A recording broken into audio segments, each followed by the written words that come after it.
So question here is, two regular polygons have the number of their sides as 3:2 and their interior angle as 10:9. Find the number of their sides. ठीक है, तो कुछ चीजें यहाँ पर बहुत important है। वो इंपॉर्टेंट क्या है? फर्स्ट सबसे इंपॉर्टेंट चीज है कि रेगुलर पॉलीगॉन्स। ओके, तो आपको इस वर्ड पे बहुत ध्यान देना है, रेगुलर पॉलीगॉन्स, है ना। रेगुलर पॉलीगॉन्स कौन से होते हैं? जिनके सारे एंगल्स और सारी साइड्स इक्वल होती है। ठीक है, from the definition of the regular polygons you get that the angles and the sides of polygon is equal. Okay, तो देखो समझो एक और चीज, आपने एक फॉर्मूला पढ़ा है कि सम of interior angles of a polygon is equals to n minus 2 into 180.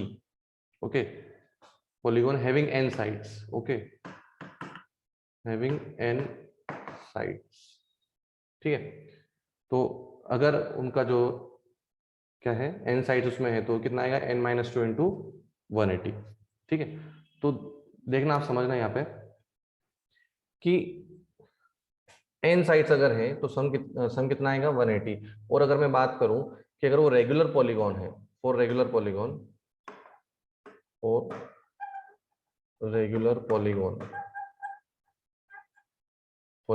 Okay, one angle, measure of one angle, इसको आप ऐसा भी लिख सकते हैं, मेजर ऑफ वन एंगल। ठीक है, अगर आपको साइड पता है तो आप मेजर ऑफ वन एंगल निकाल सकते हैं। कैसे? n minus 2 into 180 upon n। ठीक है, तो ये आपको पता होना चाहिए। ठीक है, ये आपको पता होना चाहिए। ठीक है, तो मैं इसको सबको रब कर रहा हूँ, ये यूजफुल है भी, तो इस फॉर्मूले को के अलावा बाकी सब मैं रब कर रहा हूँ। ओके,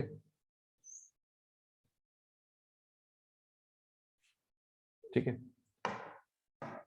तो ये है n minus 2 into 180 upon n। तो क्या कर लिया? तो सबसे पहले let first polygon have n1 and second have n2 number of sides। ठीक है, ऐसा कर लेते हैं फिर। तो देयरफॉर इनका रेशियो कितना है? n1 upon n2, n1 ratio n2, n1 और n2 का रेशियो कितना दे रखा है आपको? 3:2। ओके, n1 और n2 का रेशियो दे रखा है 3:2। This is your equation number first. Now S1 upon S2, S1 क्या है? Sum of the interior angles. Okay, तो वो है 10 अपॉन 9। एस नोट कर रहा है sum of interior angles. Okay, तो S1 को आप क्या लिख सकते हैं बेटा? देखिए आप ध्यान से, S1 को, ये S है, ये एंगल है, वन एंगल है ना, वन एंगल। ठीक है, S1 को आपने क्या लिख सकते हैं? n minus 2 into 180, n1 minus 2 into 180। तो अगर मैं इस रेशियो को अगर एंगल के फॉर्म में कन्वर्ट करूं, ठीक है, एंगल 1 अपॉन एंगल 2 के फॉर्म में अगर मैं इसको ले जाऊं तो क्या लिख दूंगा मैं? क्या लिख दूंगा मैं लिख दूंगा n1 minus 2 into 180 upon n1 और n2 minus 2 into 180 upon n2 is equal to 10 upon 9। ठीक है, अब यहां पर मैं क्या कर रहा हूं? फोकस रखना, पूरा पूरा फोकस रखना। आप लोगों ने एक फॉर्मूला पढ़ा है a by b divide c by d, है ना। तो आप इसको लिखते हो a by b into d by c, ऐसा लिखते हो ना। तो ऐसे ही ये a है और ये b है, तो ये a बाई बी तो मैंने एज इट इज लिखा n1 minus 2 into 180 upon n1। ठीक है, then this one is c and this one is d। तो आप इसको c बाई डी को d बाई सी लिखते हो, तो d बाई सी लिखा तो इसलिए क्या हो जाएगा? n2 के अपॉन में n2 minus 2 into 180 equals to में कितना गया? 10 अपॉन 9। ठीक, अब इसको सोल्व करेंगे, तो इसको सोल्व करने के लिए आप क्या करेंगे आगे देखेंगे। तो 180 से 180 कैंसिल हो रहा है। ठीक, अब 180 से 180 कैंसिल हो गया। इसके बाद आप देखेंगे तो क्या बचा आपके पास? n1 minus 2 into n2 okay, और अपॉन में n2 माइनस 2 और उसके अपॉन में n1 है, इज इक्वल टू 10 अपॉन 9। तो आप देख सकते हैं कि अगर n1 अपॉन n2 3/2 है तो n2 अपॉन n1 कितना होगा, 2/3 होगा, है ना। मतलब इसकी वैल्यू आप पुट कर सकते हो ना n2 अपॉन n1 की, तो n2 अपॉन n1 की तो वैल्यू आपने यहां से पुट कर दी। इसके बाद यहां से वैल्यू कैसे निकाले, ठीक है। तो मैं क्या कर रहा हूं, देखना, आप समझना। ये जो मेरे पास है n1 upon n2 equal to 3/2, तो यहाँ से मैंने n1 की जो वैल्यू निकाली वो कितनी आएगी, 3 इंटू n2 अपॉन 2। ओके, तो ये सब वैल्यूज मैंने यहाँ पुट कर दी। n1 की वैल्यू मैंने फाइंड की, कितनी आई है, 3 upon 2 into n2 minus 2 upon में n2 minus 2 as it is into n2 upon n1 की value 2 upon 3 is equal to 10 upon 9। इसको आगे सॉल्व करेंगे, ठीक है। तो इसके अपॉन में कुछ नहीं, मतलब 1 एलसीएम ले लेंगे। सो 3n2 माइनस 4 के अपॉन में 2, है ना। अब इसके अपॉन में कुछ नहीं था तो 1, तो ये 1 ऊपर आ जाएगा और ये n2 माइनस 2 हो जाएगा यहाँ पर 10/9, ठीक है। ये 3 डिवाइड में उधर आया तो मल्टीप्लाई में, और ये 2 मल्टीप्लाई में इधर आया तो डिवाइड में। तो 3 1 जा 3, 3 3 जा 9, 2 1 जा 2, 2 5 जा 10, ठीक है। आई होप इतना सभी को समझ में आया होगा। इसके बाद क्या करेंगे बेटा, आप ध्यान से अगर देखेंगे तो इसके बाद 3n2 माइनस 4, है ना, अपॉन में 2n2 minus 4 is equal to 5 upon 3। Okay, तो क्रॉस मल्टीप्लाई कर सकते हैं, इसके बाद सभी को सिखाया है चैप्टर नंबर 2 में। तो 3n2 माइनस 4 में मल्टीप्लाई होगा 3 का, और 5 में मल्टीप्लाई होगा किसका, 2n2 माइनस 4। ओके, अब आप देखें, 3 3 9, n2 minus 12, 10 n2 minus 20।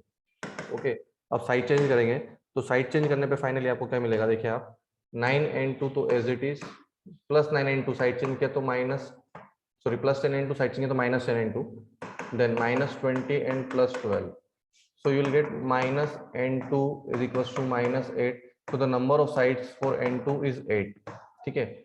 n2 की नंबर ऑफ साइड्स कितनी है, 8 है, तो n1 की नंबर ऑफ साइड्स कितनी आएगी, पॉलीगॉन 1 की नंबर ऑफ साइड्स कितनी आएगी, तो जो आपके पास रिलेशन था ये, इस रिलेशन में पुट करेंगे आप, n1 इक्वल्स टू कितना है, 3/2 इंटू n2 है, सो n1 इक्वल्स टू 3/2 इंटू 8, सो 2 1 जा 2, 2 4 जा 8, सो n1 equals to 12।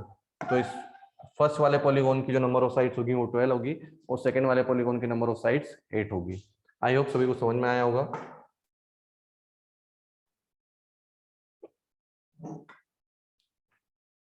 The next topic is types of quadrilateral.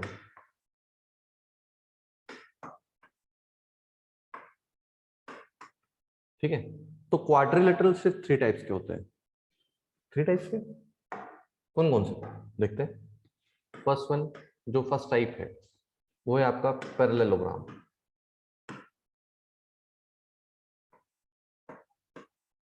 Mainly 3 type के होते हैं ना, उनमें सब डिविजन भी होते हैं। सेकंड ट्रेपेजियम, थर्ड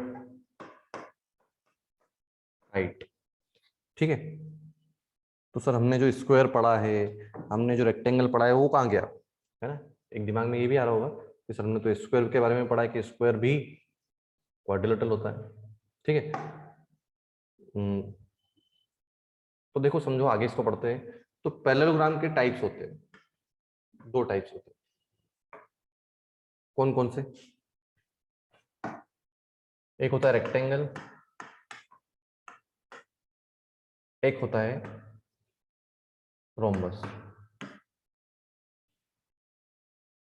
ये सब प्रॉपर्टीज पे बेस्ड है बेटा, है ना, प्रॉपर्टीज पे बेस्ड है सारी चीजें। मैं आपको बताऊंगा प्रॉपर्टीज सबकी, एक एक पॉलीगॉन की, एक क्वाड्रिलेटरल की प्रॉपर्टी डिस्कस करेंगे अपने यहाँ पर। तो ये रोम्बस, रेक्टेंगल और पैरेललोग्राम, इन तीनों की प्रॉपर्टी का कंबाइन फॉर्म में आपको मिलता है स्क्वायर, ठीक है। मतलब सारे स्क्वायर रेक्टेंगल होते हैं, सारे स्क्वायर रोम्बस होते हैं, सारे स्क्वायर पैरेललोग्राम होते हैं, सारे रेक्टेंगल पैरेललोग्राम होते हैं, सारे रोम्बस पैरेललोग्राम होते हैं, है ना।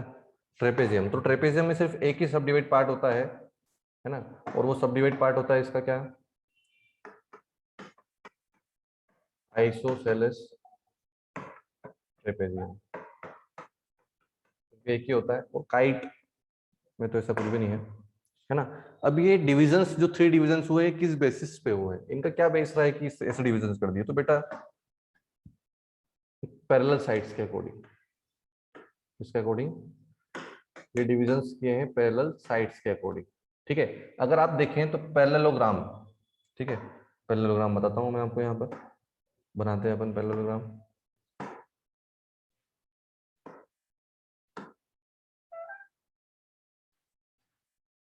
ये पैरेललोग्राम है, ठीक है।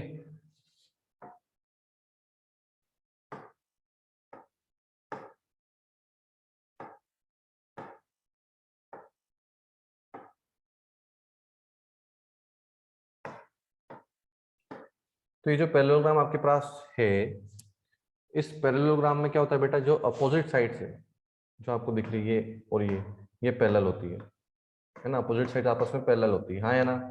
तो रेक्टेंगल में भी होती है, रोम्बस में भी होती है, स्क्वायर में भी होती है। ट्रेपेजियम की बात करते हैं, ठीक है, trapezium trapezium trapezium trapezium,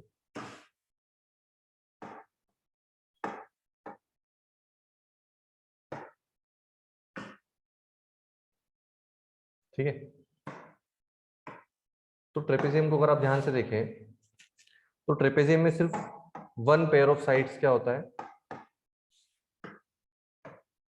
parallel होता है।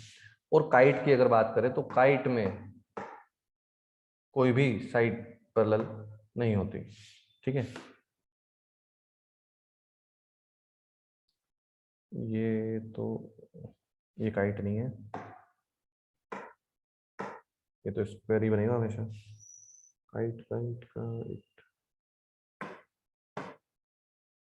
काइट बनाता हूँ मैं।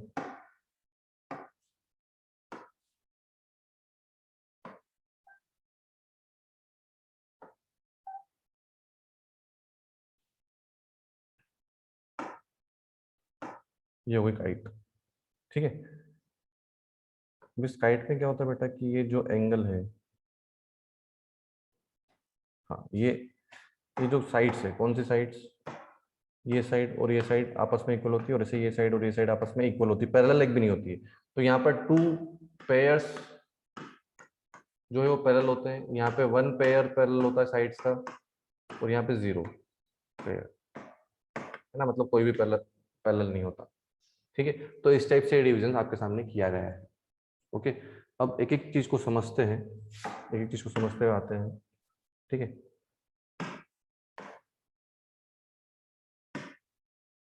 सबसे पहले अगर बात करें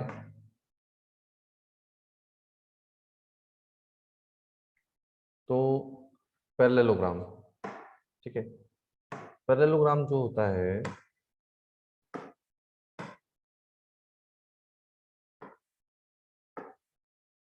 ठीक है, इसको ऐसे दो,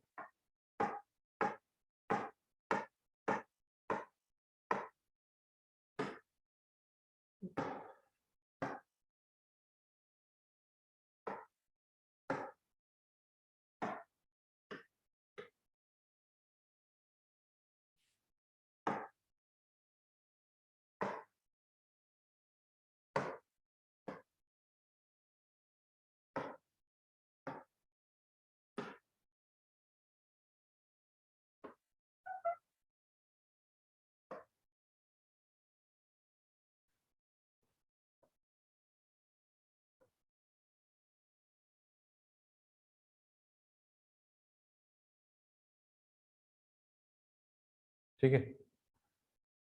तो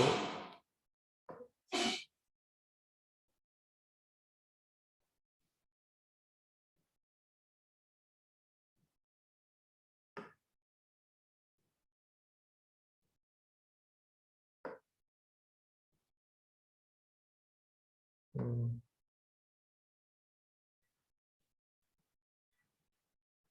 ठीक है, एज्यूम कर लीजिए अभी के लिए कि ये पैरेललोग्राम है, थोड़ा सा एंगल का प्रॉब्लम आ रहा है 2 डिग्रीज का। ओके, तो ये एक पैरेललोग्राम है। ठीक, अगर इस पैरेललोग्राम को मैं क्या कर दूं, ऐसे शिफ्ट कर देता हूँ।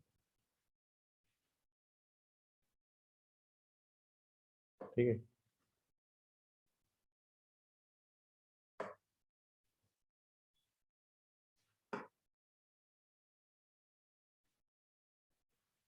तो ये बन गया आपका रेक्टेंगल।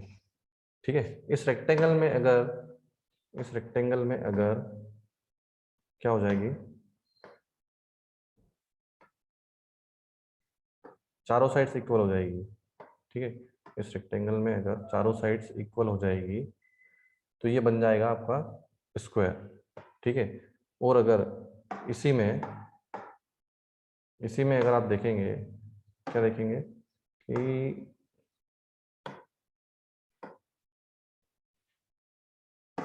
इस पैरेललोग्राम को अगर आप शिफ्ट कर दें, है ना, तो एक स्क्वायर बन जाता है। ठीक है, और इस पैरेललोग्राम को अगर चारों साइड से इक्वल बना दें, सिर्फ क्या कर दें, इसके चारों साइड से अगर इक्वल आप ड्रॉ कर देंगे तो आपके पास एक रोम्बस बन जाता है। ठीक है, तो अब इनकी प्रॉपर्टीज के बारे में डिस्कस करते हैं। सबसे पहले पैरेललोग्राम की प्रॉपर्टीज पे आते हैं। ठीक है, तो ये सारे डायग्राम्स आपको क्लियर होंगे।